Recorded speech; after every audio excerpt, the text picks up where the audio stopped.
हो, चल जइबू हो।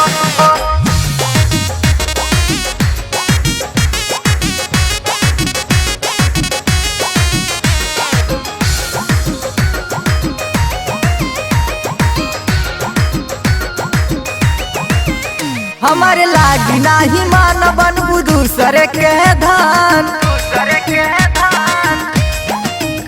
हमारे लागी नाही मान बनबू दूसरे के धान। आज बोला तारू कल तह बदल जइबू हो, कल ससुरे में हंसत बोलत चल जइबू हो, कल पियवे से हंसत बोलत चल जइबू हो।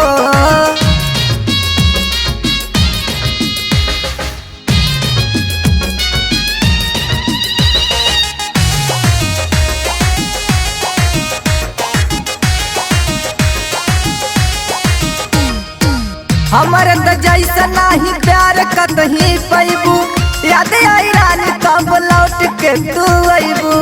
कवन कसम खैलू छोड़ के तू जैबू, अपन यार के तू कैसे भूल पैबू। हमारे तो जैसा नहीं प्यार कतही पैबू, याद आई रानी तब लौट के तू अबू। कवन कसम खैलू छोड़ के तू जइबू, अपन यार के तू कैसे भूल पैबू। एने रोआ तानी ओने काम चल जइबू हो, कल ससुरे में हंसत बोलत चल जइबू हो, कल पियवे से हंसत बोलत चल जइबू हो।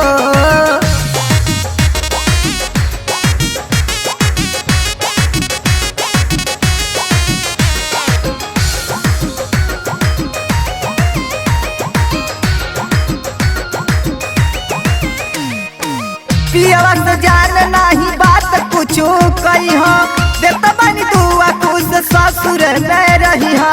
हमारे से अच्छा प्यार पियवे से पई हा, खई हा तू डाट जान हंस के रही जई हा।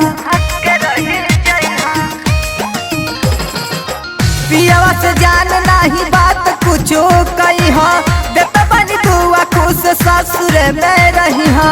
हमारे से अच्छा प्यार पियवे से पई हा, खइहा तू डाट जान हंस के रही जई हा।